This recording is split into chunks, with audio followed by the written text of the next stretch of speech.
पूर्णिमा व्रत कथा। द्वापर युग में एक समय की बात है कि यशोदा जी ने कृष्ण से कहा, हे कृष्ण, तुम सारे संसार के उत्पन्न करता, पोषण तथा संहार करता हो। आज कोई ऐसा व्रत मुझसे कहो जिसके करने से मृत्यु लोक में स्त्रियों को विधवा होने का भय न रहे तथा यह व्रत सभी मनुष्यों की मनोकामनाओं को पूर्ण करने वाला हो।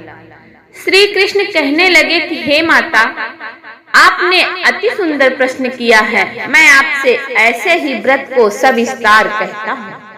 सौभाग्य की प्राप्ति के लिए स्त्रियों को द्वात्रिंशत् अर्थात 32 पूर्णिमाओं का व्रत करना चाहिए। इस व्रत को करने से स्त्रियों को सौभाग्य संपत्ति मिलती है। यह व्रत अचल सौभाग्य को देने वाला और भगवान शंकर के प्रति मनुष्य मात्र की भक्ति को बढ़ाने वाला है। यशोदा जी कहने लगी कि हे कृष्ण, सर्वप्रथम इस व्रत को मृत्यु लोक में किसने किया था, इसके विषय में विस्तार पूर्वक मुझसे कहो। श्री कृष्ण जी ने कहा कि इस भूमंडल पर एक अत्यंत प्रसिद्ध राजा चंद्रहास से पालित अनेक प्रकार के रत्नों से परिपूर्ण कातिका नाम की एक नगरी थी। वहां धनेश्वर नाम का एक ब्राह्मण था और इसकी स्त्री अति सुशील रूपवती थी। दोनों ही उस नगरी में बड़े प्रेम के साथ रहते थे। घर में धन धान्य आदि की कोई कमी नहीं थी। उनको एक बड़ा दुख यह था कि उनके कोई संतान नहीं थी, जिस वजह से वह बहुत दुखी रहते थे। एक दिन एक बड़ा तपस्वी योगी उस नगरी में आया। वह योगी बाकी सभी घरों से भिक्षा मांगकर भोजन किया करता था, लेकिन उस ब्राह्मण के घर से भिक्षा नहीं मांगा करता था। एक दिन योगी गंगा किनारे भिक्षा मांगकर प्रेम पूर्वक खा रहा था कि धनेश्वर ने योगी को यह सब करते देख लिया।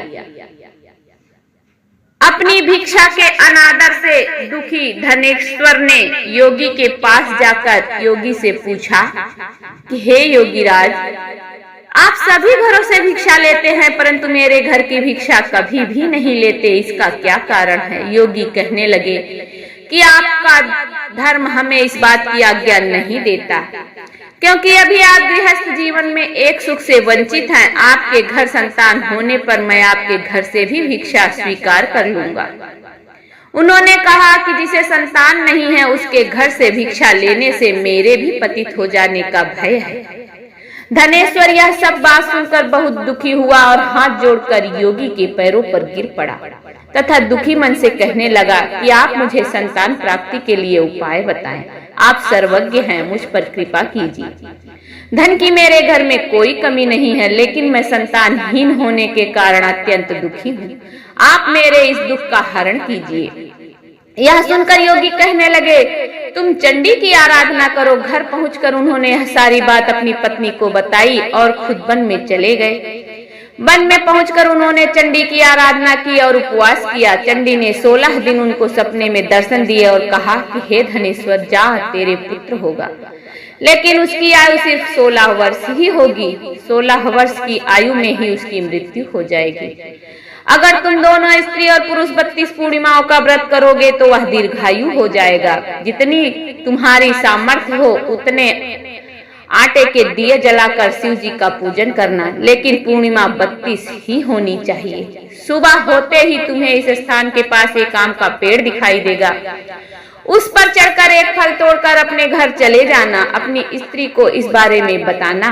सुबह स्नान करने के बाद वह स्वच्छ होकर शंकर जी का ध्यान कर ले और उस फल को खा ले। तब शंकर भगवान की कृपा से उसको पुत्र होगा। जब ब्राह्मण सुबह उठा तो उसे उस स्थान पर आम का एक पेड़ दिखाई दिया और वह उससे फल तोड़ने के लिए चढ़ा, लेकिन वह पेड़ पर चढ़ नहीं पा रहा था। यह देखकर उसको बहुत ही चिंता हुई। उसने भगवान गणेश की उपासना की और कहा, हे दयानिधे, हे मंगल कार्य को करने वाले, विघ्नों को हरने वाले, भक्तों के दुखों का नाश करने वाले, आप मुझ में इतना सामर्थ्य दे कि मैं अपनी मनोकामना पूरी कर सकूं। इसके बाद वह पेड़ से फल तोड़कर अपनी पत्नी के पास पहुंचा। उसकी पत्नी ने अपने पति के कहे अनुसार इस फल को खा लिया और वह गर्भवती हो गई। देवी की कृपा से उसे बहुत सुंदर पुत्र पैदा हुआ। उसका नाम उन्होंने देवी दास रखा। माता पिता के हर्ष और शोक के साथ वह बालक बढ़ने लगा। भगवान की कृपा से बालक बहुत ही सुंदर था, सुशील और पढ़ाई लिखाई में भी बहुत निपुण था। दुर्गा माता के कथनानुसार उसकी माता ने 32 पूर्णिमा का व्रत रखा। जैसे ही 16वां वर्ष लगा, दोनों पति पत्नी बहुत दुखी हुए, कहीं उनके पुत्र की मृत्यु ना हो जाए। उन्होंने सोचा कि अगर उनके सामने यह सब कुछ हुआ तो वो कैसे देख पाएंगे। तभी उन्होंने देवीदास के मामा को बुलाया और 1 वर्ष के लिए देवीदास को काशी में पढ़ने के लिए भेज दिया और उनसे कहा कि 1 वर्ष के बाद उसे वापस लेकर आ जाना। देवीदास अपने मामा के साथ एक घोड़े पर सवार होकर चल दिया।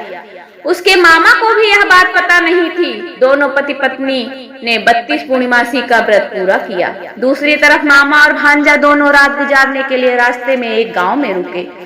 उस दिन उस गांव में ब्राह्मण की कन्या का विवाह होने वाला था। जिस धर्मशाला में वर और बारात के बाकी लोग रुके हुए थे, उसी धर्मशाला में देवीदास और उसका मामा ठहरे हुए थे। इधर कन्या को तेल आदि चढ़ाने के बाद जब लग्न का समय आया तो वर की तबीयत खराब हो गई। वर के पिता ने अपने परिवार वालों से विचार विमर्श करके कहा कि यह देवीदास मेरे पुत्र जैसा ही है, मैं इसके साथ लगन करा देता हूँ और बाद में बाकी सारे काम मेरे बेटे के साथ पूरे हो जाएंगे। ऐसा कहने के बाद वर के पिता देवीदास को मांगने के लिए उसके मामा के पास गए और उन्हें सारी बात बताई। मामा ने कहा कि कन्यादान में जो कुछ भी मिलेगा वो हमें दे दिया जाए। वर के पिता ने बात स्वीकार कर ली। इसके बाद देवीदास का विवाह कन्या के साथ संपन्न हो गया। वह अपनी पत्नी के साथ भोजन न कर सका और मन में विचार करने लगा कि ना जाने यह किसकी पत्नी होगी। यह सोचकर उसकी आंखों में आंसू आ गए। तब वधू ने कहा कि क्या बात है, आप उदास क्यों हैं? तब उसने सारी बातें पत्नी को बता दी। तब कन्या कहने लगी, यह ब्रह्म विवाह के विपरीत है। आप ही मेरे पति हैं, मैं आपकी ही पत्नी रहूंगी, किसी अन्य की कभी नहीं। तब देवीदास ने कहा, ऐसा मत करो क्योंकि मेरी आयु बहुत कम है, मेरे बाद आपका क्या होगा। लेकिन उसकी पत्नी नहीं मानी और बोली, स्वामी आप भोजन कीजिए। दोनों रात में सोने के लिए चले गए। सुबह देवीदास ने पत्नी को 4 नगों से जड़ी एक अंगूठी दी और एक रुमाल दिया और बोला कि हे प्रिय, इसे लो और संकेत समझकर स्थिर चित्त हो जाओ। मेरे मरण और जीवन को जानने के लिए एक पुष्प वाटिका बना लो, उसमें सुगंधित 9 मल्लिका लगा लो, उसको प्रतिदिन जल से सींचना और आनंद के साथ रहो। जिस समय और जिस दिन मेरा प्राणांत होगा उस दिन वह फल फूल सब सूख जाएंगे। जब यह फिर से हरे हो जाएं तो जान लेना कि मैं जीवित हूँ। यह समझाकर वह वहां से चला गया। इसके बाद जब वर और बाकी बाराती मंडप में आए तो कन्या ने उन्हें देखकर कहा कि ये मेरा पति नहीं है, मेरे पति वह हैं जिनके साथ रात में विवाह हुआ है, इसके साथ मेरा विवाह नहीं हुआ है। अगर ये वही है तो ये बताएं कि मैंने इनको क्या दिया है, साथ ही कन्यादान के समय जो आभूषण मिले हैं उन्हें दिखाएं। कन्या की ये सारी बातें सुनकर वह कहने लगा कि मैं यह सब नहीं जानता। इसके बाद सारी बारात अपमानित होकर लौट गई। भगवान कृष्ण बोले, माता इस प्रकार देवीदास काशी चला गया। कुछ समय जब बीत गया तो एक सर्प उसको डसने के लिए वहां आया, लेकिन वह उसको काट नहीं सका क्योंकि उसकी माता ने पहले ही 32 पूर्णिमा का व्रत कर लिया था। इसके बाद खुद काल वहां पहुंचा। भगवान की कृपा से तभी वहां माता पार्वती और भगवान गणेश आ गए।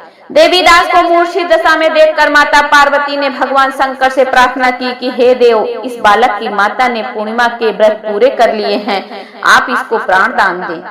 भगवान शिव ने माता पार्वती के कहने पर उसे प्राण दान दे दिया। उधर उसकी पत्नी उसके आने की प्रतीक्षा कर रही थी। उसकी पत्नी ने जाकर देखा कि पुष्प और पत्र दोनों ही नहीं है तो उसको बहुत आश्चर्य हुआ और बाद में जब उसने देखा कि पुष्प वाटिका फिर से हरी हो गई है तो वह समझ गई कि उसका पति जिंदा हो गया है। इसके बाद वह बहुत ही प्रसन्न होकर अपने पिता से कहने लगी कि मेरे पति जीवित हैं, उनको ढूंढिए। जब 16वां वर्ष व्यतीत हो गया तो देवीदास भी अपने मामा के साथ काशी चल दिया।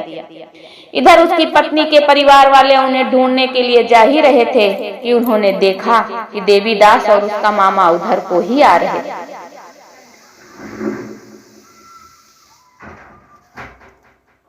उनको देखकर उनके ससुर बहुत प्रसन्न हुए और उसे अपने घर ले गए।